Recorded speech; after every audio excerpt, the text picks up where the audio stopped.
Hi, everyone. I'm going to talk about our work on a system for general in-hand object reorientation.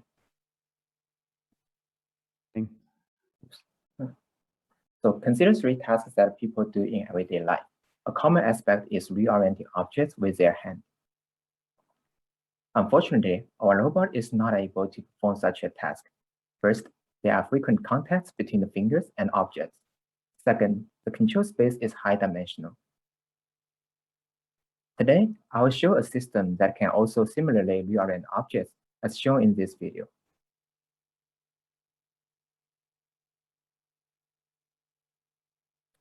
A lot of you are probably familiar with this prior work from OpenAI, which demonstrated a system using a shadow hand to reorient a cube. Many other prior works also study the object reorientation task. Most of them can only reorient a very few number of objects with an upward-facing hand. However, we need to overcome several challenges before a robot can perform reorientation in household environments. For example, it is not enough for the robot to only know how to manipulate one object. Instead, we will want a system that can reorient much more objects, even novel unseen objects in household environments.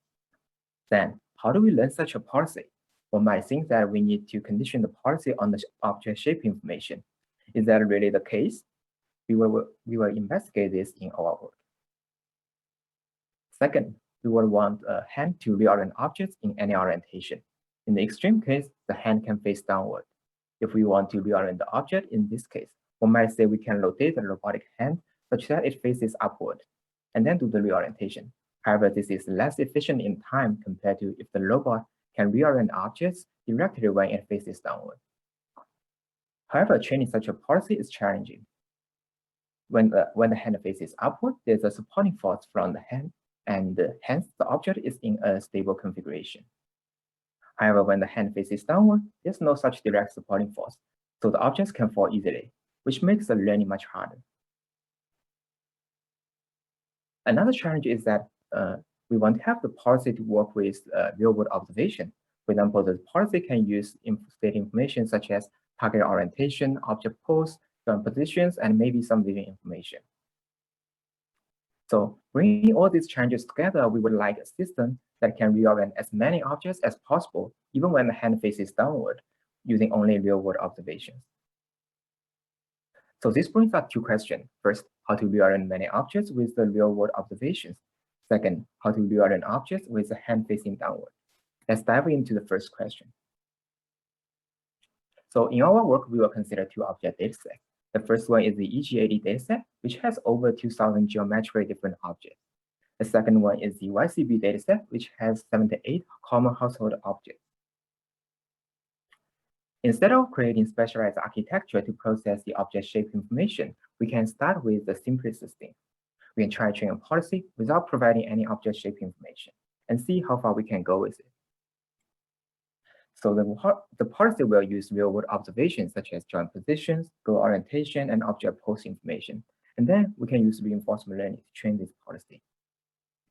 The x-axis represents the number of environment steps. The y-axis is the success rate. Here, we call an episode a success if the angle difference between the object's orientation and target orientation is smaller than 0.1 radian. We can see that it takes about 15 billion steps to reach around a 70% success rate on the YCB dataset. So how do we improve the sample efficiency and performance? One avenue for improving the performance is to provide some information about provide more information about the robot and object states. In the simulator, we have access to much more state information such as joint and fingertip velocities. Let's see if including such state information can help speed up the policy learning. The red curve shows that the learning is actually much faster and also achieves higher final performance using the extra state information. While this is good, there's one issue left. So in the real world, we can't deploy such a system because it is challenging to measure the state information showing green here, which is why they are also called privileged state information. Inspired by prior work, we use this policy trained with privileged state information as a teacher, and then distill it into a student policy that only uses the real-world observation. The student policy is trained to imitate the teacher. We evaluate the policy with random initial and goal orientation of the objects. On the EGAD dataset, we are able to get around 96% success rate. When we test the same policy on the untrained YCB object dataset, it can get around 69% success rate. Note that all our experiments do not use any object shape information, yet our policies are still able to reorient different objects successfully. Now let's come to the second question, how to reorient objects with a downward-facing hand. We use the same training paradigm, but with a downward-facing hand. What we found is that the object typically falls. In this case, the finger needs to reorient but also stabilize the object. How do we tackle this problem? One simple thing is to just provide some external support, such as a table. In this case, objects do not fall. Let's see what happens now. The video shows that model-free reinforcement learning can effectively learn to make use of external support for in-hand manipulation. We are able to get very high success rates on both datasets.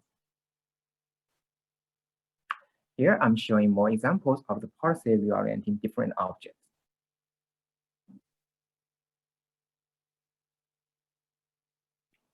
Now, we would like our system to work without any external support.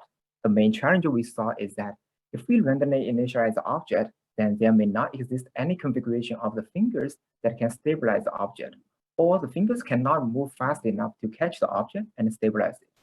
So we might be solving an impossible problem. Maybe at the first time step, if the object is in a stable pose, the hand can learn to reorient it. However, due to the high-dimensional action space and complex object geometry, it is non-trivial to obtain such good initialization. To obtain a stable initial grasp, we propose to first learn a grasping policy. After we have grasped the object, we can reorient it. So with a good initialization, we are able to train the reorientation policy with the hand facing downward.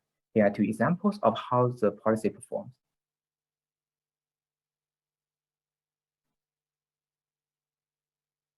Even though this task is much more challenging, we can reorient EGAD objects with a 74% success rate and YCB objects with a 45% success rate. As we can see that the success rate on the YCB dataset is lower. So the question is, can we further improve the performance? Note that the main question is how to overcome the instability caused by the gravity. Our insight is very simple. What if we train the policy in the zero gravity environment and then slowly increase the gravity? Maybe this will aid in the policy learning. We call this gravity curriculum. So the question is, does this work? Indeed, we are able to get a 49% relative performance improvement by using the gravity curriculum. Here I'm showing an example of continuous reorientation. Once the goal orientation is reached, we randomly sample a new goal orientation. See how the agent manipulates the object with dexterity and purposeful movements.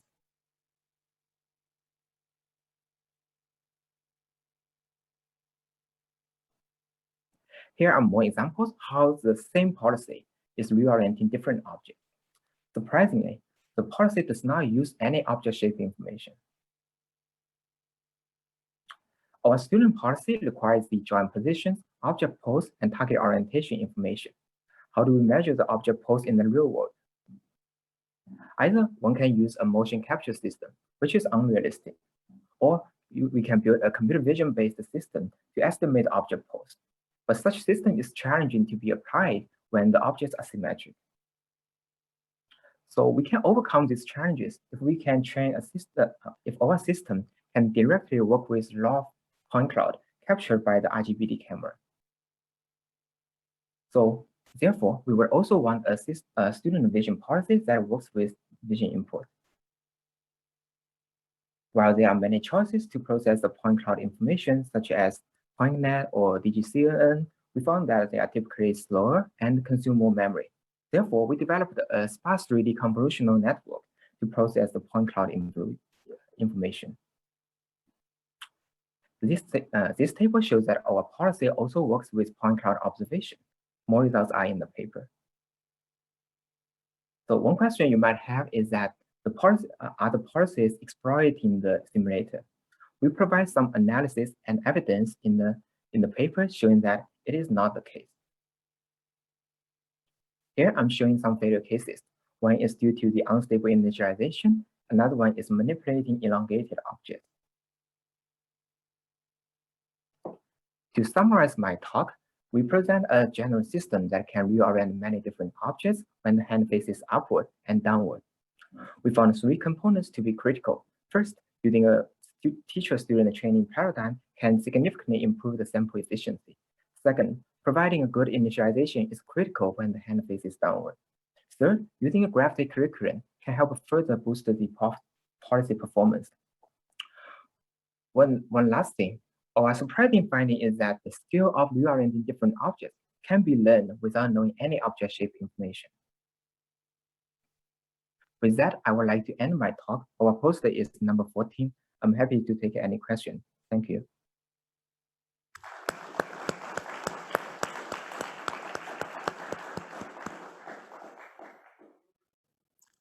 Yeah, one quick one. Thank you for this work. It's very impressive. Yeah, my question is about object poses and how you are measuring, what frame of reference you use when you give that to the network. Is it just what's given in the YCB and EGAD data sets? Or is it like you measure the center of mass of the mesh?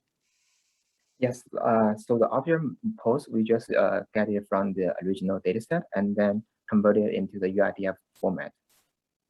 I guess I'm just surprised that it's able to generalize that observation across different objects because it can be quite different in those data sets. Yeah, so for that, I think we have like 2 hypotheses. First is like through massive amount of training, we get a fairly robust policy. But then we can also ask, like, if we just use a parallel jaw gripper and then do massive amount of training, we will not expect the similar results. So that brings us another aspect. The multi-fingers can actually provide extra degree of redundancy in the control space. So if like 1 or 2 fingers are making a mistake or exerting a wrong force on the object, then other fingers can compensate for that. So that's an advantage of using multiple fingers. Thank you. Thank you. One very quick one, please. Thank you. It looks pretty impressive in simulation. So my question would be, have you tried to deploy on a real shadow hand, for example, and do you have some preliminary results? Yes, we are actually working on that, and that's our work in progress, and we will release it once we have it. Thank you. Okay, I think in the interest of time, we just have to move on. Thank you again.